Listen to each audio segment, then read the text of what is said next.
And you know, they're talking about how it's not just TD Bank either. It's CIBC and RBC, and those guys have even more of these distressed mortgages. We're just going to call them distressed mortgages now. Canadian mortgage borrowers are some of the riskiest in the world right now, and we've got banks like TD Bank that are looking increasingly risky too. We're going to get into that and more. So let's get into it. Canadian mortgage borrowers are too indebted to fail at big banks. This is a very interesting article written by Better Dwelling. Now, I want to show you quickly, just to briefly remind new people to the channel, that the percentage of debt to GDP that households are holding peaked out in 2021 at the peak of this bubble at 112%. Now, I want to compare that to the United States and what happened in 2008 because the chart looks so similar and you're going to be able to draw the parallels as well. So obviously the housing bubble started in the early noughties and it peaked at around 98-99% of GDP in the United States. Now, back in 2008 in Canada, household debt to GDP was around 81%. So it was actually, you know, 15 to 20% less than that of the United States. But Canada, we know, used the dropping rates in the US as an excuse to drop their rates down and absolutely go crazy into the housing bubble. So you saw from 2008, debt to GDP went from 82% to 94% in 2010, which you can see on this chart. So it was getting very close to that of the US, and then it finally breached it in 2016. And then since then, it's kind of flatlined along, but then it exploded again in 2021. But for the first time, we have seen this decline and slight increase there. But if you look at the chart for the United States, you can see a similar thing happened. Declined, went up slightly, and then came crashing down as the deleverage continued. Now, I want to be honest that doesn't mean there aren't some local housing bubbles in the United States, but that does mean that the United States households are not as leveraged as here in Canada. They haven't took out all the home equity, done all the cash out refis, and gone into buying investment property on investment property on investment property, which is exactly what happened in Canada. And now you've got the context and where we are in the cycle. Let's get into this article. So Canada's highly indebted households are now too indebted for prudential management. After a low-rate, investor-driven home buying spree, many borrowers are unable to keep up with rising rates despite having been stress tested. Yes, that's because Canada actually stress tested its buyers. I said that it was a completely ridiculous scheme. It didn't work. There was many flaws to it. And now we're seeing that, yes, in fact, that scheme was complete nonsense. And so many people pointed to that scheme and said, hey, we have much higher lending standards here in Canada. We have things like this stress test. So, you know, we're never going to have the problems that the US had, which is completely crazy because now we're having those exact problems, especially when it comes to dodgy mortgages. So as a result, banks and regulators granted temporary extensions to the maximum period a mortgage can be repaid. The problem was supposed to be mitigated as quickly as possible, but recent bank filings show most big six banks have mortgages on their books with a remaining amortization that far exceeds the maximum limit. Okay, so Canadian mortgages are limited to 25 years. Canadian mortgages are generally limited to a maximum amortization,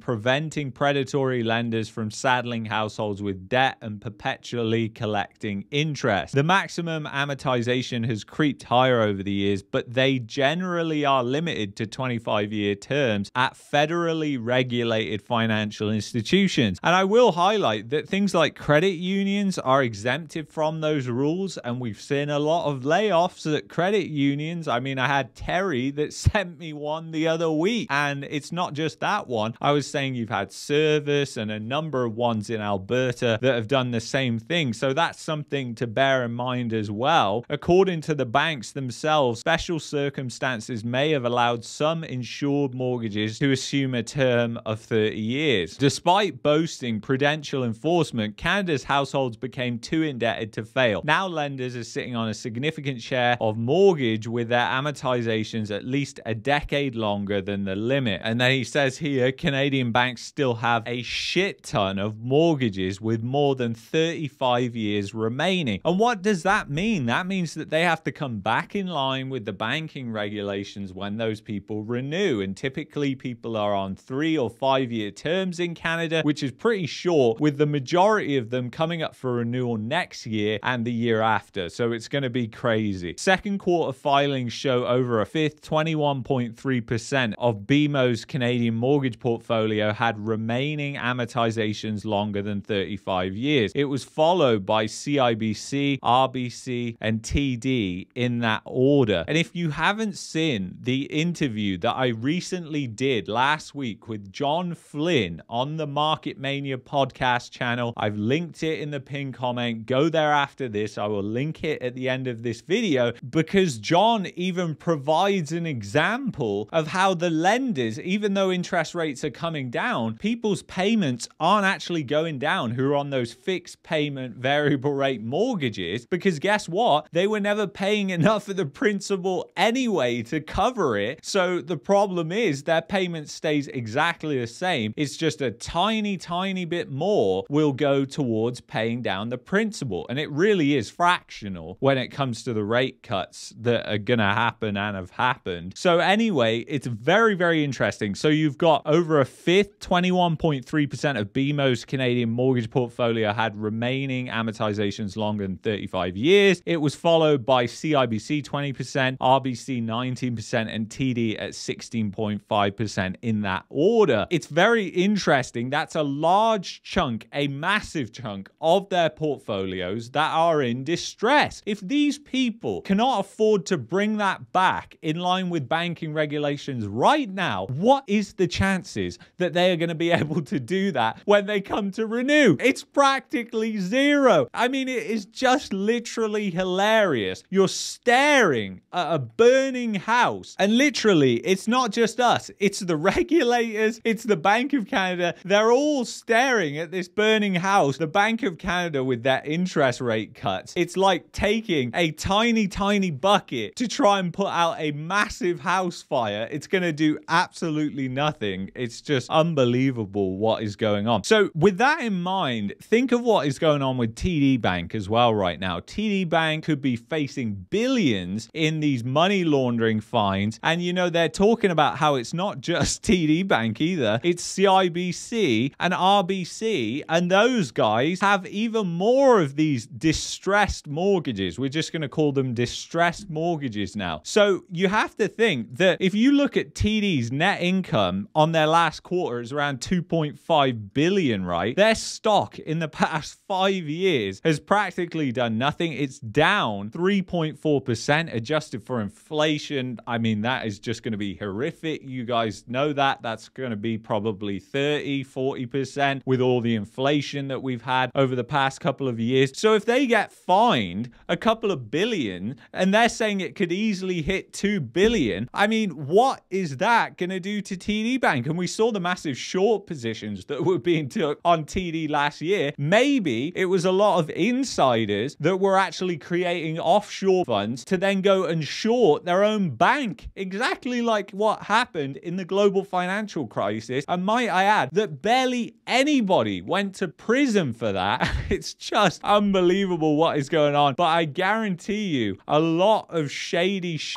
going on. So National Bank analyst Gabriel Dechaine said total penalties for money laundering allegations could easily hit $2 billion. TD is not alone in its potential involvement with money laundering, as CIBC and RBC have also recently been fined by Canada's financial crime regulator for failing to comply with anti-money laundering measures. So, you know, if you haven't read the book Willful Blindness, I'll link it in the description. I always link a couple of books which I'm reading and I've read that I think are really good. But that is a great book because it really gives you an insight to what is going on and how far this goes up to the chain, all the way to the government and people like Justin Trudeau. It's unbelievable. Canadian bank regulators fears forcing compliance will cause defaults. The biggest driver of this trend was the brief surge in variable rate mortgages with fixed payments. Like typical variable rate mortgages, these loans see high interest rate costs fluctuate with the overnight rate. However, rather rather than the payment size changing, the amount applied to interest cost shifts. And that's what I was talking about, me and John were talking about in that interview, is the fact that a lot of these people, because they haven't been paying, because their loan balance has just been increasing and their amortization is being pushed out, they've been in negative amortization and they're still in it. Even if rates go down 1%, their payment is going to stay exactly the same and their loan balance is still going to be absolutely huge and they're still going to be in distress. So they're not going to see any relief in the payment from these actual rate cuts, which is true because they were on this fixed payment. I mean, that's what it essentially was. So it is absolutely crazy what has gone on with these dodgy mortgages. We've been talking about it for years on this channel, and now it's only beginning to gain traction with the mainstream. I don't know why right now. We've been talking about this for years, literally. So anyway, they're talking about how the OSFI and the Bank of Canada are doing nothing about it. We've talked about that very briefly. Just want to recap. You know, we've seen this peak in household debt. That is not a good thing. The United States saw that exact same peak. We've also got inflation that has absolutely hammered borrowers and is still absolutely screwing people. Inflation is still high. People's wages haven't gone up to adjust with the new normal of inflation, because you're talking about 2.7% on a number that is 20% higher than 3 years ago.